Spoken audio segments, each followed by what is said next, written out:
My name is Terrill, and it is my privilege to present with Mimi today, so she will introduce herself later.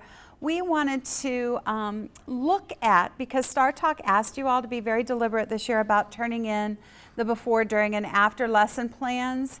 We did that really so that we would learn from you about what the challenges and issues surrounding lesson plans are and how we can move our work forward as a STARTALK community. So what we're thinking about by the end of the workshop, we hope, and we'll get this to work, won't we, Mimi? Is that by the end of the workshop, we really want you to be able to explain in your own words what the key principles of lesson planning are. And these lesson plan principles come from the template that STARTALK developed last year, whether you chose to use that one or you chose to use a different one. We would like for you to be able to provide in your own words a key example, preferably from your own programs, of what these principles are, and then to use these principles to guide your training of instructors in your programs. And we're hoping that you can, by the end, distinguish between good and maybe instead of bad, not so good examples of lesson plans, and really teach instructors to be critical friends to each other in terms of improving lesson plans. So in order to do that, we put on a handout. We'll make sure you get one in a minute if you haven't. Don't worry, you don't need it right now. And the whole PowerPoint will be on the STARTALK website, so you don't have to be concerned with the content of the actual slides themselves. The 10 principles, but we are not going to read them to you. They're there for an organizational framework later if you choose to use them with your teachers. We'd like to call your attention right now to the one that we're probably violating, which is grab the attention of your audience. So Mimi and I, unfortunately, do not wish to perform in front of a camera and make fools of ourselves and really do something to grab the audience attention. But we know that that is critical in terms of meeting the needs of our students. What we do believe, if we move beyond just the list of the 10 principles, is that all lesson planning templates, no matter which one you choose to use, and STARTALK is not saying that you must use the STARTALK one. What STARTALK is saying is that you must use a lesson plan form that is backward designed, where in stage 1 you are definitely indicating what are the goals. And this morning, which seems so long ago to many of us now, Greg was talking about this notion of expectancy. Students have to know what is expected of them. They have to be engaged in that very beginning process of what they are going to be able to do, so that then you can design and share with them how they are going to be able to produce that outcome. How will you check for learning so that they have evidence of learning each and every episode of learning? Because we could say class, but so many of our STARTALK programs have 4 hours. So we don't want to just say 4 hours is a class. You can't go 4 hours and then check for evidence. And then finally, what are those learning experiences that are going to build towards the performance that you're hoping to see at the conclusion of that time period or lesson? And that brings us into principle number 1, that reason for paying attention. And I shared this morning that I taught French way back, and I taught it in a very traditional way, much the same that we learn by our mistakes. And so I can remember starting exciting lessons by announcing that today we were going to work on the passé composé, the past tense. And I saw the joys of excitement on my students' faces. Well, no, I didn't. And I realized that they had no need to learn the past tense. They really didn't even know why they would want that. And so we began over time to realize that we had to start with something that was intrinsically interesting to our students and then backdoor them into what we really needed to learn. And when we frame that opening, we have to frame it in the sense of whatever I expect of you today, you can do it. You have that notion. I've hooked you into the lesson. I'm just sure you're interested in what I'm about to work with you on. And finally, I am going to set that learning goal so that you truly have a can-do disposition, almost a contract between the two of us that I will help you achieve, and you will know that you have achieved the goal of the lesson. So Mimi is going to take over on Principle 2 and talk for a while, and we're going to bounce back and forth as we go through this presentation. Ladies and gentlemen, yesterday was the first day in my entire life, which has been very long, where I actually heard a native speaker of English use in oral language the word infelicities. And it was Laura who did it. It was not. It was Meg. Oh, it was Meg? Same difference. So, I want to ask you a question. How many of you have ever heard the word infelicities before? Okay. Do you know what it means? So do you use it? No. How many of you use the word infelicities when you speak? How many of you, raise your hand if you said you never heard it before. Now raise your hand if you never use it. Huh, same hands. I wonder why. I know that sounds like a really silly question, but Principle 2 for STARTALK lesson planning is all about the infelicities of asking students to speak a language they've not heard. We do not use words we don't know. So the question is, how do we come to learn words so we can use them? We learn words by matching what we hear with what we experience that leads to meaning. So we have to connect sound with meaning. Most of the time, input is oral in most of our classrooms, although it can be in print. Today we're going to talk only about using listening as a way to acquire new language. And throughout the next half hour, I'm going to refer to an important word I would like you to learn today. It is not infelicities. It is uxorious. Uxorious. How do you pronounce it? Uxorious. So would you please write down U-X-O-R-I-O-U-S.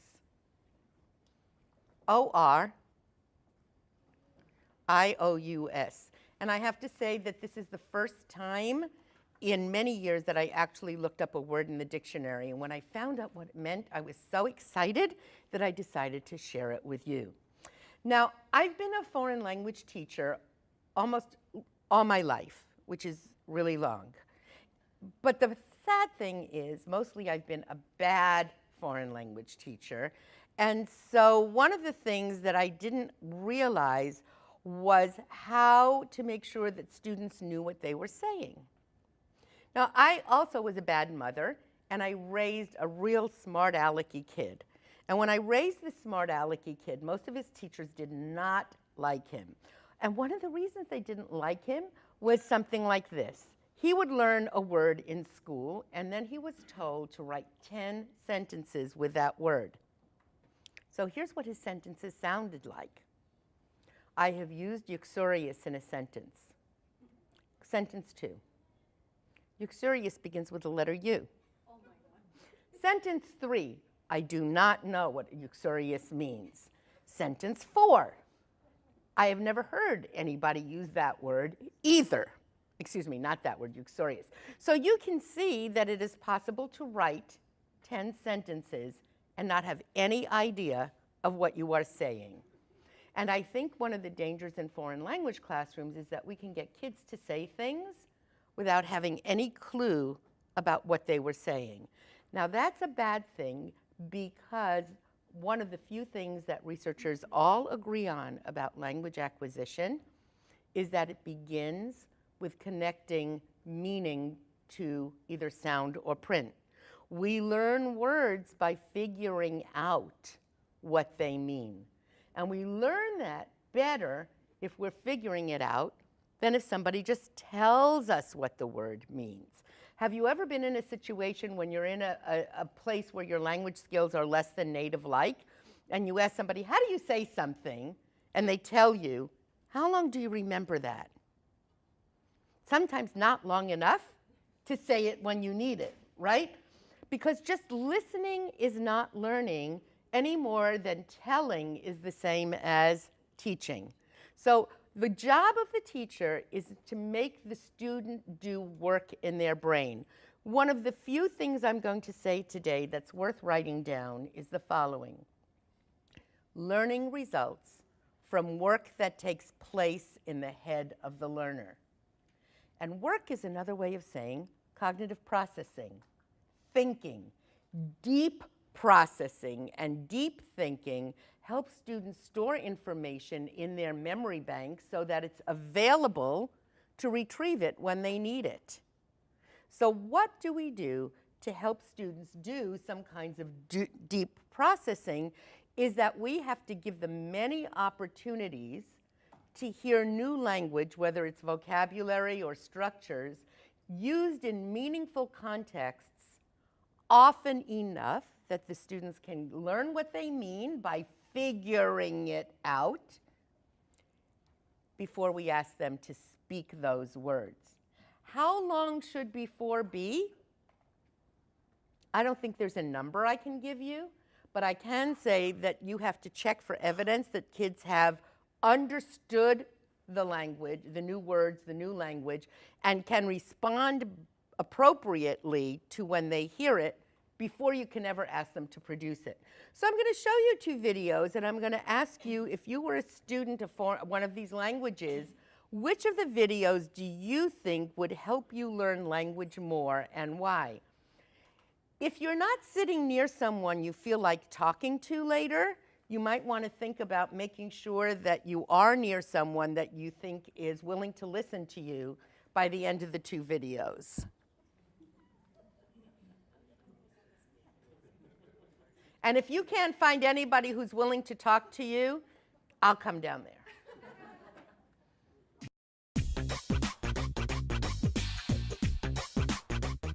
Hi, my name is Sylvia Tazalini, and today I'm going to share with you the different colors named in Italian. Let's start with bianco, rosso, blu, rosa, marron, giallo, nero, viola, verde, azzurro, arancione. I hope you had fun watching me practice your colors at home. Ciao from Sylvia.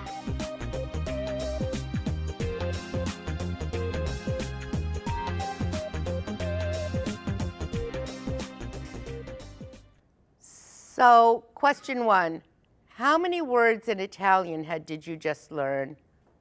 Not hear, learn. Tell your partner how many words you think you learned.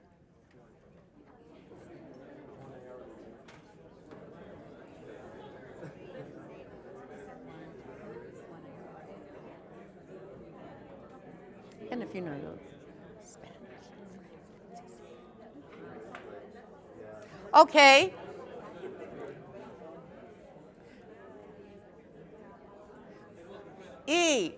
San, san, R-E, san, san, R-E, ling.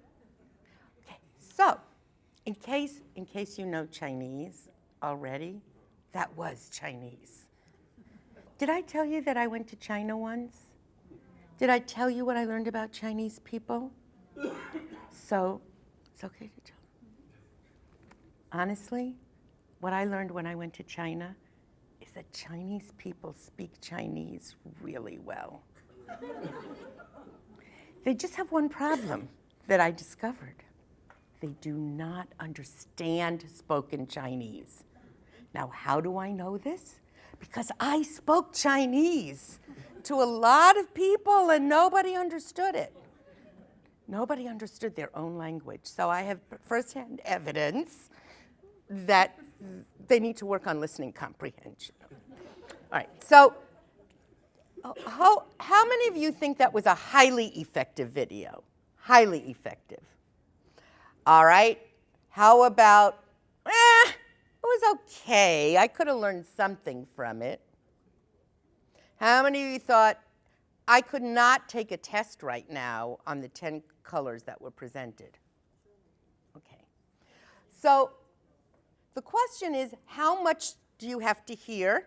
How often do you have to hear it? How many words can you learn at one time? And how many words can your students at the age that they are, in turn, if that's Barack for me, tell him I'll be back tomorrow night.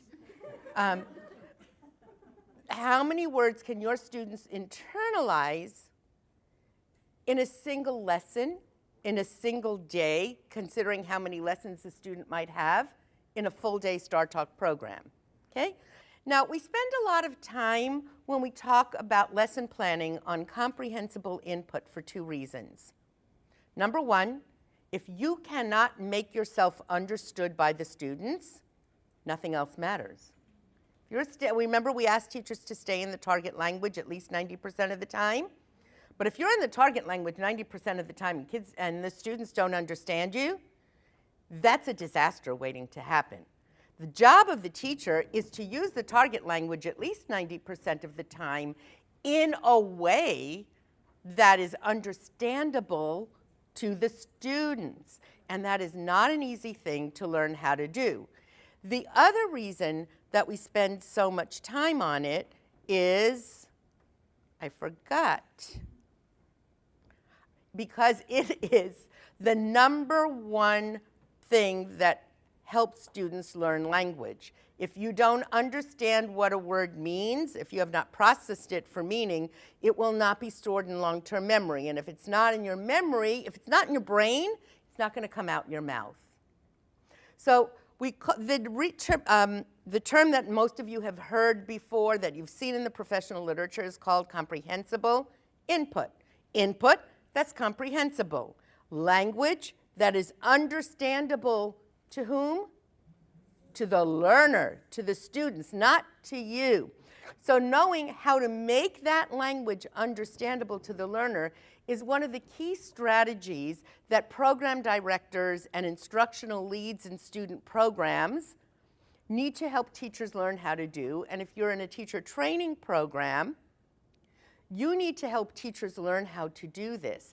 And in lesson planning, the lesson plan has to not just list practice activities, it has to indicate how the students will be exposed to new language in a meaningful way, with meaningful repetition, in a context that makes the new meaning transparent, instead of giving kids lengthy vocabulary lists or writing the new vocabulary on the board and then writing the English word next to it so you can pretend that you're using 90% of the time in the target language and not using English. Okay? So what makes input comprehensible? What makes language understandable? I think everybody in the room would probably come up with the word visuals, right? Pictures, gestures, body language. Things that the kids are doing as you're talking about it. Things that the kids can touch, like fruits, or things that they can smell, using the 5 senses to connect sound with meaning. But often we neglect the fact that there are other ways to make input understandable, and one of them is context, which includes background knowledge. So how many of you have seen the story of Goldilocks before? All right. Now in that story, after she sat on the chairs, she goes upstairs, and what is she going to do? Sleep on the? So what is a word you can anticipate learning or anticipate hearing as the story proceeds? You anticipate learning the word for?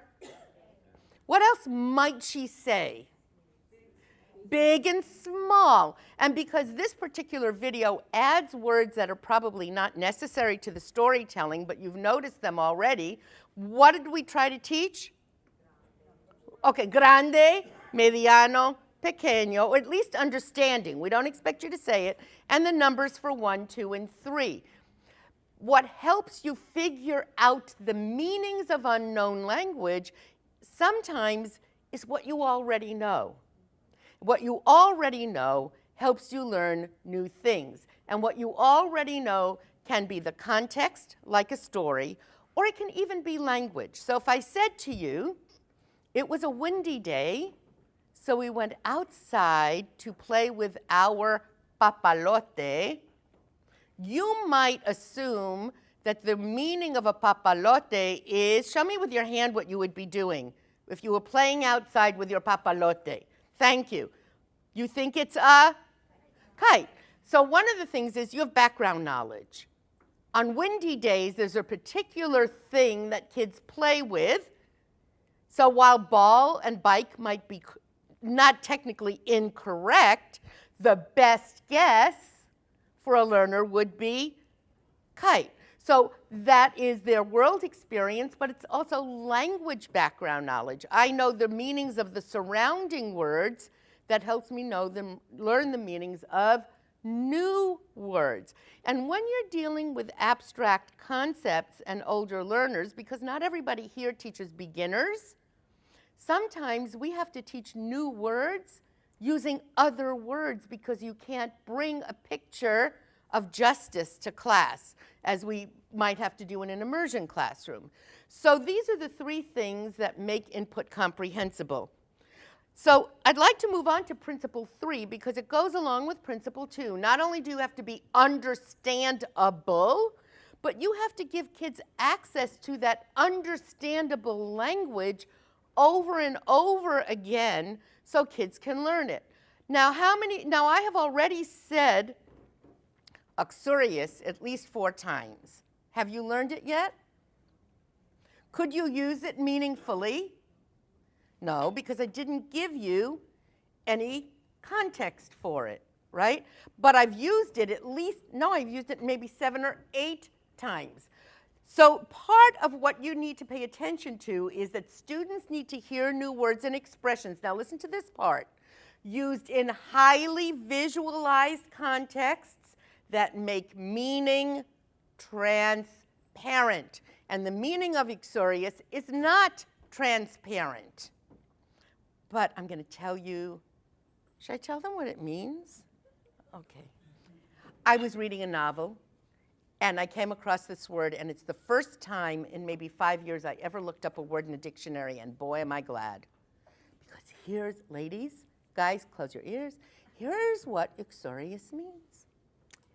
It is someone who is excessively kind to or submissive to his wife. Write it down, take it home, use it frequently, and you will learn it. Let's talk about what are some of the things that help students in this introductory lesson, just as you every day teach new language. This is the day we're teaching some new language in my program. What are some of the things that might help our students learn some of the target language that is the objective of this lesson? Imagery. Images. Okay. What else is in the image that would help? Different actions. What else? The arrows and pointing out the words, so there was a word next to them. Okay, the arrows with the word. Now, I'm repeating what you're saying so everybody can hear, but also for the videotape. So it's not like I'm stupid and I have to say it over and over again until I remember it. Okay, although that does happen. All right. Anybody else have something that they can point to that was helpful to them? Yes, ma'am. Words that sound similar in both languages, English and Okay, words that may sound similar in English and Spanish, yes.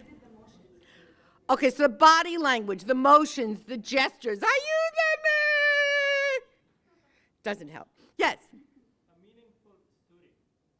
A meaningful story. I am so glad you said that. Because for the last few years, I have tried to focus almost exclusively on story as a vehicle for presenting new language. Now, honestly, there isn't always going to be a Goldilocks. And there isn't always going to be a story like this. But you can make up your own any day of the week. Any day. You just have to think, what is a story? A story has a beginning, a middle, and an end. It has people in it. It has characters in it. And things happen in stories. And the most interesting stories to our students are the ones where there's a surprise at the end, right? And you can make them up, because I'm going to tell you, I can make them up. And if I can make them up, anybody can make them up, because I'm not creative, I'm not talented. But I remember when my kids were little, I used to tell them a story. You may have heard this story, I'm not sure. Because once upon a time, there were these 3 little pigs. And these 3 little pigs were afraid of a big, bad chicken. Peck, peck, peck, said the chicken. No, it's a wolf. Hey, wait a minute. It's my story. In my story, it's a chicken, right?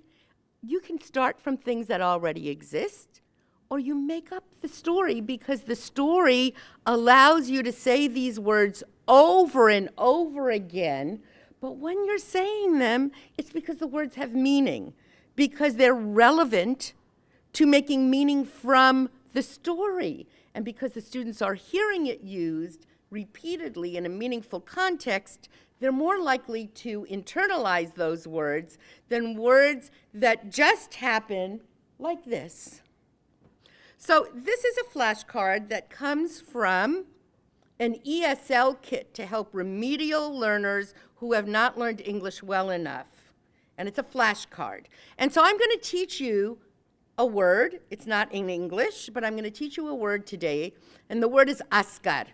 Repeat. Asgard. Asgard. Asgard. Asgard. Asgard. Asgard. Asgard. Asgard. Asgard. Asgard. Asgard.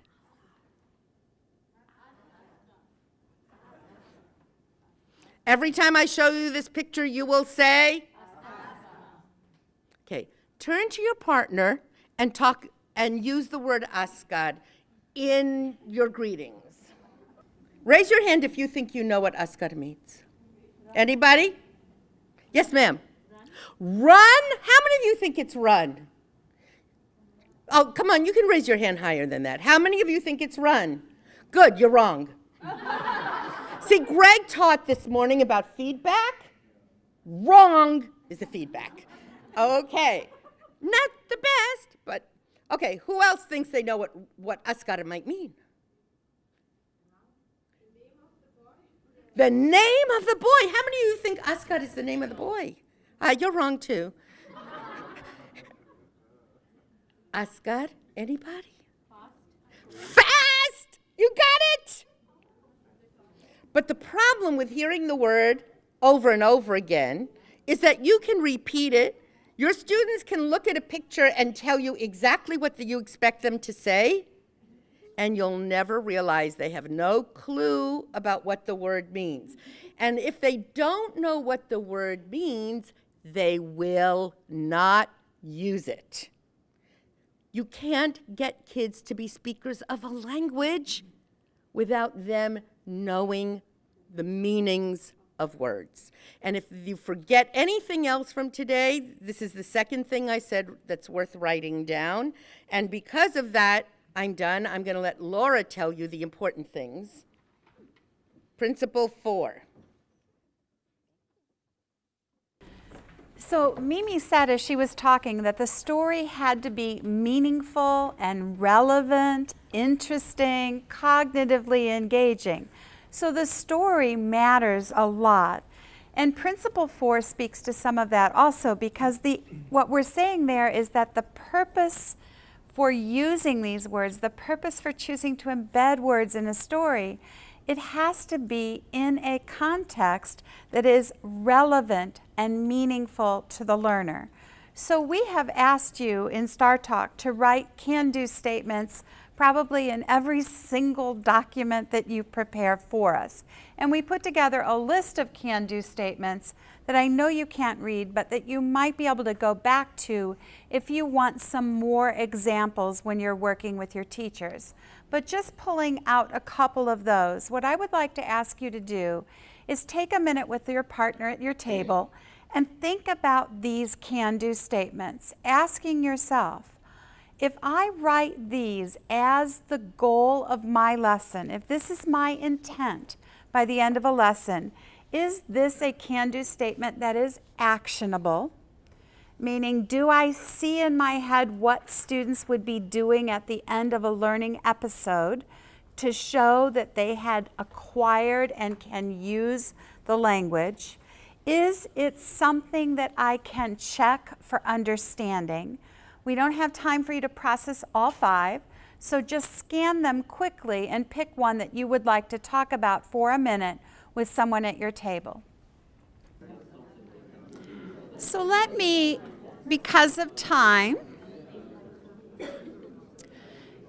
talk a little bit about what I mean. If I had started off and looked at Mimi and asked you, what color is her sweater? Is that a meaningful use of language? Think about that carefully. Because would I ever in real life, out there on the streets of, fill in the city, ask you, what color is Mimi's sweater? Under one circumstance and one circumstance only might I ask that question, if I'm colorblind. I might ask you, what are you going to wear to the dance Friday night? What are you going to pack for a vacation? But the odds of me really and truly saying what color is his sweater are very limited in the real world. So Principle 4 speaks to the real world. We are guilty often of teaching our students things that they will never in real life say. And so, for example, number 1, I'm sure that many of you said, if you have hotel and taxi vocabulary, this is very valuable vocabulary. Whether it's actionable when you say be introduced, because that doesn't really tell you what the students are going to do, but many of our programs deal with young learners. As a mom, I would never teach a 12-year-old how to have conversations in taxis or hotels. So there's so much that goes into this meaningful and purposeful. Because remember, Greg said this morning, it has to be relevant. So a lot of times I'll hear my saying, yeah, but they'll need it in the future. No, they don't care about the future. It's what do I need now? And so we have to hold Principle 4 up for that immediacy of purpose. It's meaningful and it's purposeful. So Mimi is going to come back up and entertain you more. I'm going to entertain you by asking you important questions from the foreign language classroom, like, Selena, could you raise your hand, please? Selena, what's your name? And Michelle, wave at everybody. Michelle, this is an important question. Are you a boy or a girl? Okay. That goes right along with what color is the sweater, right? Not authentic, not real. But in Principle 5, we want to get kids engaged. And not just 1 or 2 kids interacting with the teacher, but all students. Now, this principle actually has 2 parts. In this part, we're going to take a look at checking for learning, as Greg talked about this morning. How do I know my students understand? And how do I know, that all students understand, not just the 1 or 2 I call on, right? Now, when I was a teacher, which was really long ago because I was such a bad teacher, they asked me to leave teaching and do something else. I thought about being a professional gambler, but I wasn't good at that either. So I'd like to tell you about my experience, my short-lived experience as a bad teacher. In every class I taught, I had somebody whose name was Miss Ooh, Ooh, Ooh. Anybody ever have a Miss Ooh, Ooh, Ooh in your classroom? Pardon? A lot of them. So here's the thing about the Miss Ooh, Ooh, Ooh. Miss Ooh, Ooh, Ooh always knows the right answer. And if you're in a hurry to get through your lesson plan, what are you going to do? Call on Miss Ooh, Ooh, Ooh, because then you got the answer and you can move on, right? The problem with letting Miss Ooh, Ooh, Ooh answer is that we assume that all students know because Miss Ooh, Ooh, Ooh knew it, and if they didn't know it, they heard it from her. But we have to check all students and check all students for learning. So checks for comprehension, which we're going to look at first, can be arranged along a continuum from working with novice learners who don't know a lot of language yet and can't give us long answers to our questions, to students who need to give long answers to questions because that is the evidence of learning for them. So let's take a look. How many of you work primarily with beginners, novice level learners? Okay. And how many of you work with intermediate learners primarily? And how many advanced? Okay, so we'll give you a couple of examples here. For checking for comprehension, so thumbs up, thumbs down. How many of you have done thumbs up, thumbs down? Yes, no, I just did it with you. I'm going to do something with you now, and Laura's going to come back to it with another principle. I believe it's principle 9. Okay, instead of thumbs up, do this.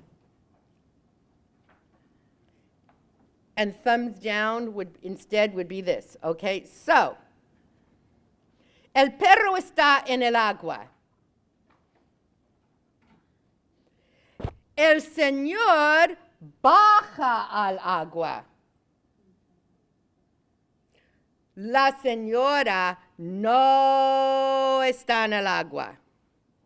Okay, so that's another way of getting yes, no. Because you know what happens when you do thumbs up, thumbs down? They're all going. And it's the waving thumb syndrome. Because they're looking around, they don't know the answer. So I know some teachers who say, put your thumb like this so nobody can see it but me.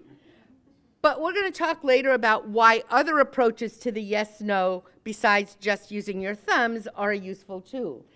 Another way of checking whether students know something is by asking, okay, well, make my sentence true is when students listen to something and show they understood by matching what you said to something that they do. So for example, all the women in this room have their hands on their heads.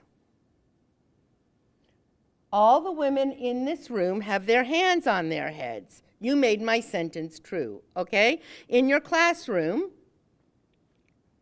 you have drawn a rectangle on your paper. Notice I'm not giving you commands, I'm describing it, and you have to make your sentence true. Your rectangle is the body of a house. Your house has a roof that is a triangle. Your house has 3 windows. They are round. They are circles.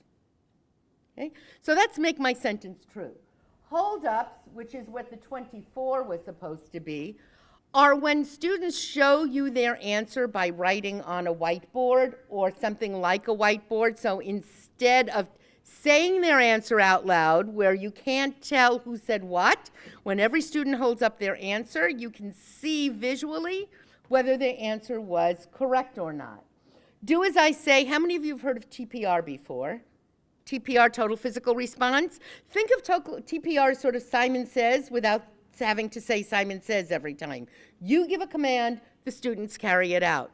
I kind of like make my sentence true better because in many languages, command forms are different from everyday descriptive language, and I want my students to learn how to describe more than I want them to learn how to tell people what to do. Because when you're 7 or 12, there aren't many people you're going to be able to tell what to do in the target language politely. So, and hold-ups, I think we said that one. Okay, and acting things out. So I will say, El perro nada. El señor nada. Usted nada. Gracias. Nada. Muy bien. Okay. Acting out the word nada. All right. As students get more language, they can use more language to tell you what they know. And the first way we ask questions is to ask a yes or a no question, because yes and no are words that students will learn early. So we can ask true, false, yes, no questions. Later, the next step in the progression would be to ask either or questions, because an either or, is that an orange or is that an apple? The picture up there, is that an orange or an apple? The answer is in the question. So for a student who recognizes that, I know we've been learning that, remind me again how you say that. I can say, I just did. And after we do either or questions, that's when we ask fill in the blank questions, or what is the name of, how do you recognize, etc., what color is, because that is when the students have to begin to retrieve the language they need from their brain storage. You haven't given it to them. Okay? So from there, we go to increasing questions that require increasingly longer responses from the students. One of the interesting things about working in the language profession is that we know that intermediate learners have to be able to consistently produce sentence-length utterances. And to move from an intermediate to an advanced language user, you have to go from sentence-length utterances to paragraphs. And one of the difficult things for teachers is to remember to ask the kinds of questions that require more than 1, 2, or 3 word answers. Now, at the same time, if you work in a public school, how many of you work in the public schools when you're not busy with STARTALK? Okay, so you know the big push on higher order thinking skills, developing high-level cognitive processing, etc. When you begin to look at the kinds of questions that require long answers, you almost automatically are asking higher level questions. They go hand in hand. Fill in the blank questions are at the lower level of Bloom's taxonomy, and the kinds of questions that elicit long answers tend to be questions that ask why. What do you think about? What evidence might lead you to conclude? Those are the kinds of questions that require long answers, so we're getting more proficiency, and we're getting kids to think more, because thinking is an essential part of learning. Okay, principle 6. This is where the physical movement comes back in. So it says, as we dance up here, that the lesson varies in intensity. How many of you have been trained in MOPI or OPI? You know how you put the pressure on and you take them up and then you give them an easier question. Lesson varies in intensity, but it also incorporates movement. And so now that you've been sitting for almost an hour after lunch and you're really falling asleep, and I know it's not our fault, of course, it's just that time of the day, but what we want to do is give you a chance to put movement into the lesson. So you've been processing and listening for far too long. Think of one thing that is resonating with you. And let's see if you can do this better than the morning class. Little challenge there. When you have one thing in mind that you want to talk about, I'm treating you like my 37 students after lunch. Put your hand on your head. They did much better than the morning class, Mimi. This is a nice thing. You can put. Gifted and talented class. Oh, yes, that's right. I forgot. That's great. This is one way to prove that they're with you, because those of you that didn't put your hand on your head, I'm watching you carefully. Those of you that did, you might be lying. I might call on you first because you're pretending you're ready. But since you all put your hand on your head and you have that idea in your mind, this is what you must do now. Everyone must stand up and talk about that idea for a minute. Ready? Everybody up. Movement. Oftentimes, my experience when I do an activity with the students, 5-10 minutes they're done, and then they're kind of disintegrating into chatting. And so when you get them move and then you bring them back up again, so it's like, then okay, let's bring the attention back. It definitely works, yeah. 3, 2, 1, 1, 2, 3, 2, 1. Asseyez-vous.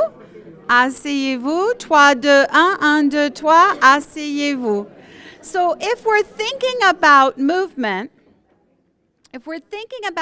the brain tells us how important it is. No matter what you do, even if you do cartwheels in front of your students, their brain will go from bright red to gray in 20 minutes or so. And what that brain is saying is, please give me something to energize my brain. And 20 minutes is a maximum. It's actually less for younger learners. So that ball toss with the questions on it, or you might say, I'm just going to do the turn and talk. But notice I did turn and talk and stand up, because that's going to oxygenate. Mimi earlier said yes, no, with some actual physical movements so that you're actually putting oxygen back in the blood. 4 corners. We could have done yes, no by yes, no, go there. Or 4 corners, go to this corner depending on which choice you want to make.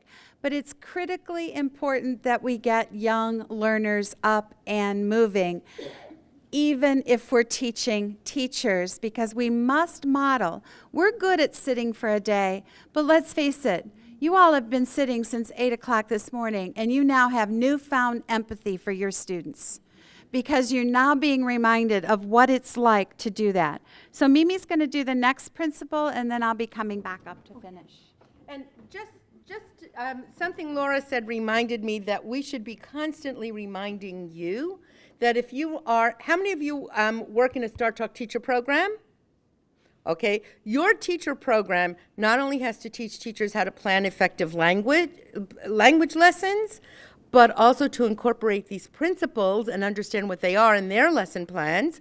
And if you are working in a student program and you are not one of the instructors, your job is to make sure that the instructors know that this is the kind of lesson that STARTALK is looking for them to implement in your STARTALK program. So that said, let's talk very quickly about engagement.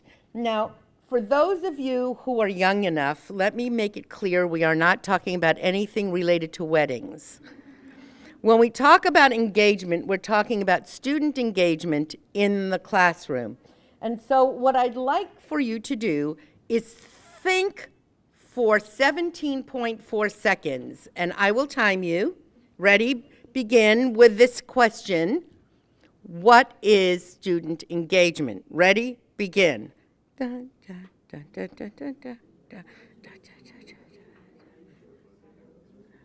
Are you thinking?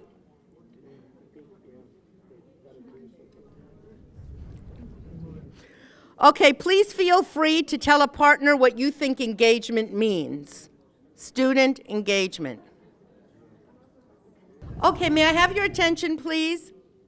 When we talk about engagement, we are saying all students are learners in the classroom, and all students are doing the work in their heads that results in learning. So of all the things I've said today, not many are worth writing down. This one is. Learning results from work that takes place in the head of the learner. Learning results from work that takes place in the head of the learner. I think I said that earlier. And by work we mean cognitive processing, thinking. Now, the reason that engagement is important is, number one, students who are not paying attention aren't learning. Number two, students who are not thinking and thinking deeply, processing language deeply, are not learning or not learning as much.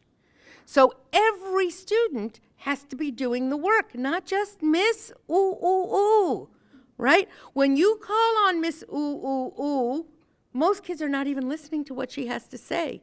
And so this may come as a shock to you, but if you ever sit next to the student farthest away from the teacher, you will discover that most students cannot hear each other's answers. So how could they possibly be learning by listening to someone else respond to the teacher's questions?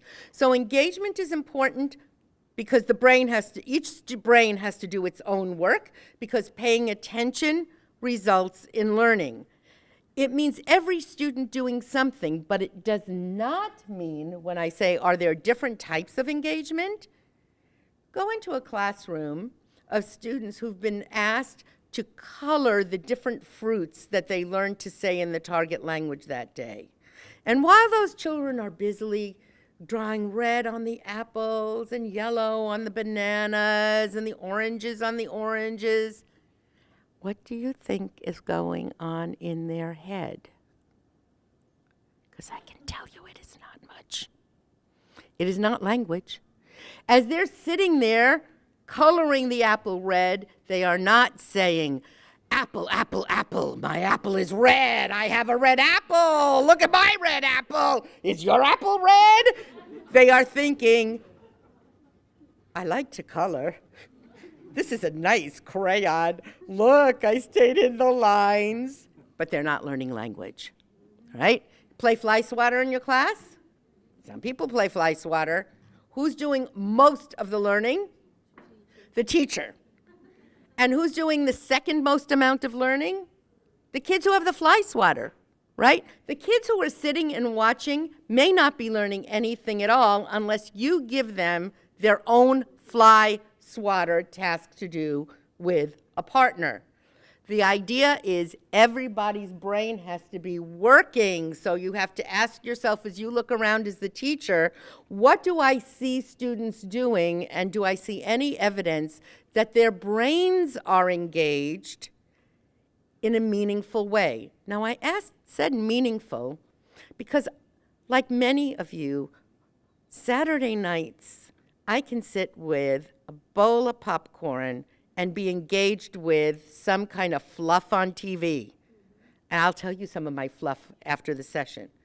My brain is engaged, but it is not the learning brain. It is the entertainment brain. So I'm going to add a word to what I said about engagement and say cognitively demanding engagement, real thinking, not edutainment, not entertainment, and not coloring, but deep thinking. All right? So having said that, here are some strategies. I know that you've seen these before, so I'm not going to spend time on them. When students talk to each other, it's hard to be left out of a pair. Have you noticed? You have to talk to a partner, you have to do something. You have to understand, and you have to respond. Now, here's something that's the truth. Every classroom at some point is going to have a teacher standing up front doing what I'm doing, and maybe even asking questions that only one person can answer. That happens, right? It's the reality of schools. Strategy for engaging all learners and engaging all brains. Before I ask anyone to answer my question, before I call on anyone, tell your partner the answer. So all students have to think about the answer. All students get to practice the answer in a meaningful way before you call on that one student. We talked about whiteboards. Reply cards are cards that have maybe A, B, C, D on them, and I'm going to give you a multiple choice question, and every student holds up their answer as A, B, C, or D, or 1, 2, 3, 4, or I name something, and every student holds up a picture of it, but their brains each are working. And then students acting out physical actions, whether it's yes, no, whether it's take a step to the right if you agree with what I said, take a step to the left if you disagree with what I said, stand where you are if you don't know the difference between left and right. That's me. No directions by left and right. That, please. There you go. Thank you. You're attached. So principle 8, the hardest one.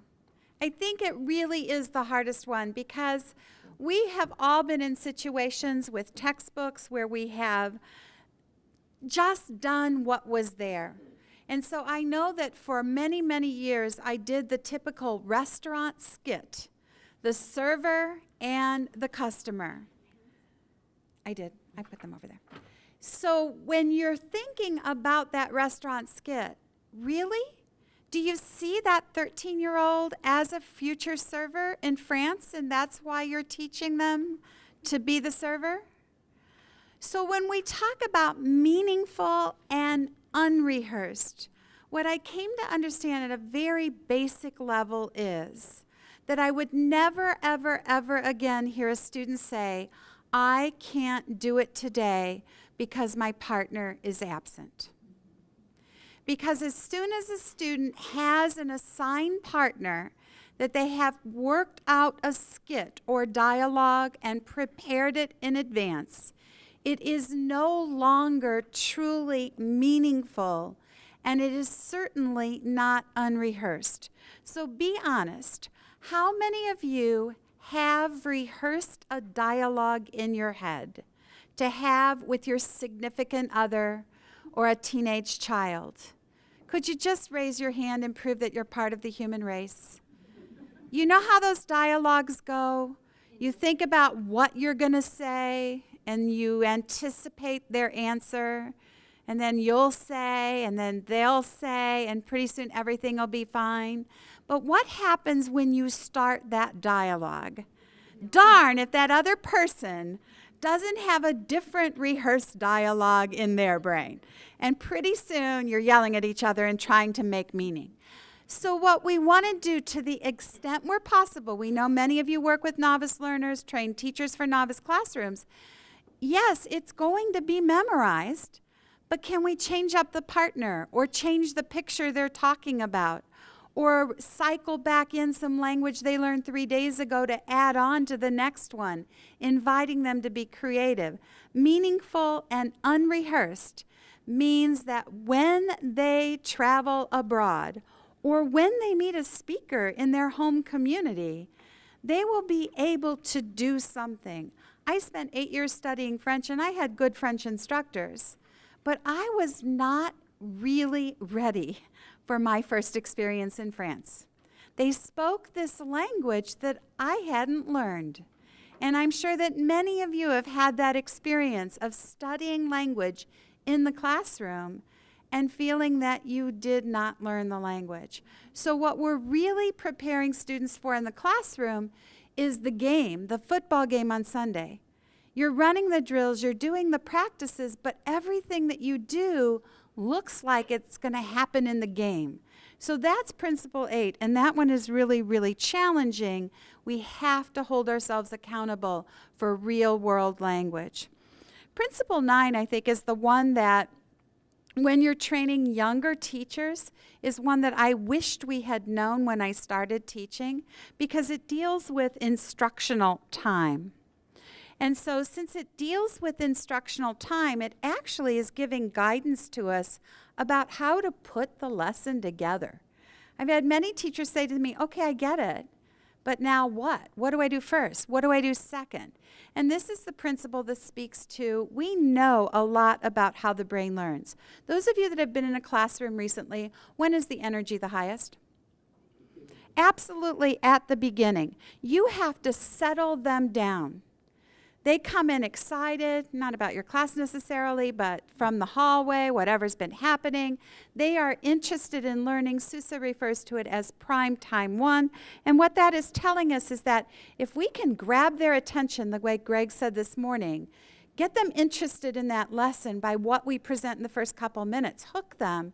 Now we're going to deliver what we consider to be the most important part of the lesson. So I honestly wish that somebody had said to me every time when they were giving me feedback, well, of all the things I saw you do today, what was the most important? And then challenged me to say, well, was it first? The most important thing should occur first, and the input needs to be quality input.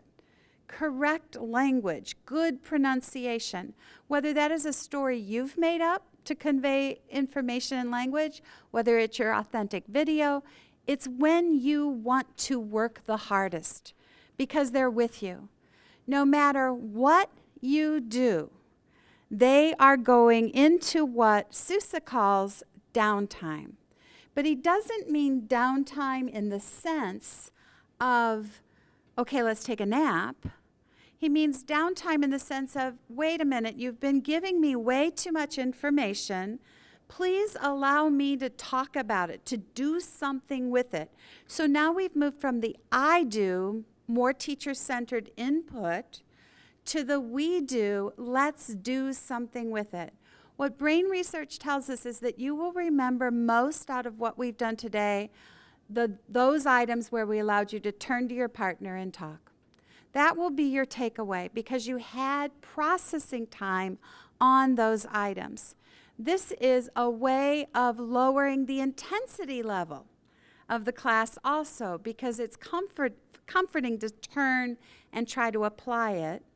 And that final cycle of a lesson has to do with how do I know that individually every student has learned what I intended for them to learn. If all I do is group work, choral response, maybe you have fogged out for most of the lesson and you're just riding on the coattails of your partner and parroting what she's sort of saying. So how can I walk around the room, use my teaching assistants, and hear each person say it, or maybe Xlet slip write it, or draw a picture of what I describe to make sure that they put the dog in the water and not the lady in the water. Or maybe I mix up the story and say the lady is in the water to see if they've learned lady and really the idea of being in the water. And I collect that drawing and I look at it to see, okay, you're on track and you're not. You need more help tomorrow. That's how I get my feedback either for the next cycle of the lesson or for what I might design and do the next day. So it's often referred to, especially by elementary teachers, as the I do, we do, you do. Holds you accountable in that last minute. And this you do piece is so important. This pyramid of learning is researched against how well we remember things. So Mimi and I'm sure you've enjoyed all the lecture from us. But the sad thing about lecture is that we stood up here for almost 90 minutes thinking, cognitively engaged, trying to remember what we meant to say. And you all are only going to remember 10% of it in 24 hours. That's the sad truth about lecture. As we move down the pyramid and you get more involved in the lesson, the retention goes up so that when you reach the bottom and you're teaching others, and teaching others is turn to your partner and immediate use of learning. Tell me 3 places you want to go because we just worked on 10, immediate use of learning. You will retain up to 95% of that. So when I first learned this, I thought, oh, this is great. If I do a little bit of lecture and I show a video and then we talk about it a little bit, can I add 10 and 30 and 50 and get to 80? And the research says no. It is not additive. It's not that if you do a little bit of each one, you get to 95%. You get to 95% when they actually apply it. And I found this information to be very, very helpful in training teachers in how to design lessons, because it's a little bit of a formula. It is that I do, what can I as a teacher do to help you to put in input, what can you do together, and then what will you do individually to move that forward. Principle 10, in a real quick wrap up. Principle 10 says, our brains are not as smart as we'd like to think they are. That is basically what Principle 10 is saying to you. It is saying that there is a limited amount of material that you can learn in any given time. And if you're having a hard time learning something, you shouldn't be so hard on yourself. Because research tells us that the adult learner who is a genius, and you've already been identified as the gifted and talented class, so that would be all of you. I can teach you 9 new words in about a 20-minute cycle. For gifted students, 9 new words. For those of you that teach younger learners, you're in trouble. If you notice the range for younger learners, 3 to 7 new words. Geniuses are 7, so the average is 5. So when you're designing that new vocabulary for the day, for the learning episode, just remember, it doesn't mean you can only do 7 words a day. It means that you have to chunk it and work with those 7 words and make sure they're learned. Think about the story, the limited number of words that went into the man, the dog, in the water, swimming, happy. Very few words repeated. Then the story can become more complex. So we are not going to have time to do the video we wanted to, but what we want to suggest, we knew that this would be like a train the trainers. We wanted you to have the information. There were handouts with the 10 principles, and there is a new video on the STARTALK site just posted in the last couple of weeks on Comprehensible Input. What we would like to suggest to you is that in a training situation, rather than telling them about the principles, show a movie, show a clip, and ask them to do what Common Core asks people to do. Find textual evidence of this principle and then have that discussion with them. But because we took Greg's words to heart, we want to hold you accountable for the goals today. And to do that, we want to open it up. Wide range of people in this audience, so we'll do the little 3, 2, 1 check, and if we were really making you accountable, we would collect them at the door and not let you out until you gave them to us. We won't do that, but since we have the time to try it, let's practice it, because it's the easiest check for understanding to put in place, especially with a little bit older learner. Jot down 3 big ideas or 3 ahas for today. Just look over the quick little notes you took or just brainstorm on an image. Don't talk to each other yet. Don't talk yet. Now, of the 3, is there a strategy if you happen to be in the classroom you could use next week?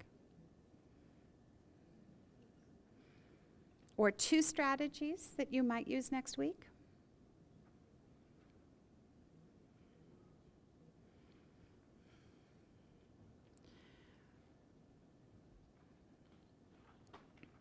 And finally, when you walk out and your colleague says to you, so what was that all about?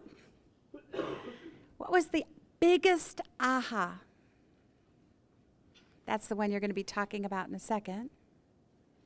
So give yourself, I know you didn't quite have enough time for serious and reflective thinking, but that's because you're the gifted and talented class, so that's okay.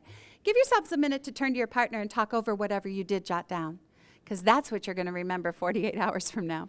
Okay, we hope that you will keep talking, particularly in the reception this evening. But in the interest of sharing, because now you have essentially done what Mimi said earlier, you have turned to your partner and practiced the answer.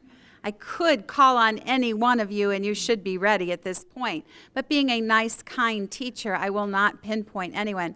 But are there a couple of you that would like to share that aha? What is the big takeaway for you? Could we have 1 or 2 volunteers to just shout something out, please? I don't know, you do this, but I mean, the most important thing to me is because we have a teacher program and a student program is that we have to model this in our teacher programs and in all of our teacher professional development, that it's not principles you show them and then they're supposed to magically make it happen. We have to give them the experience. Right, the modeling that must take place in the teacher program so they don't just hear about it, but they experience in their own learning. Another one? Yes, ma'am. I am no longer going to ask a student to play the role of a waiter, a 12-year-old, a waiter or a passport control agent. Okay. No longer playing the roles that you can't see them taking on in real life, certainly not as a 12-year-old. So no more server, no more passport agent. Anything else? Mm-hmm. The meaningful story, I think I really liked the background, the way the images were connected with the vocab. And then the way it flew through, so there was repetition of words which helped them, connect with the vocab and the images, and then I like the fill in the blank. So it went step by step, and even a novice could pick up and say, okay, this is what is happening in the story. So meaningful. So the meaningful story with the embedded words and then the checks for understanding that got increasingly more complex. And there was one more over here. And they need to, when I create my lesson plan and do pickup activities to think, are they cognitively challenging for my students? Oh, what a great one to end on. It doesn't look good, it looks good on paper, it looks good when someone walks in my classroom, but how much It looks good on paper, it looks good in the classroom even, but are they truly cognitively engaged in that particular activity? We could not have ended on a better one, so thank you very much for your attention, and I hope you enjoy the rest of the conference.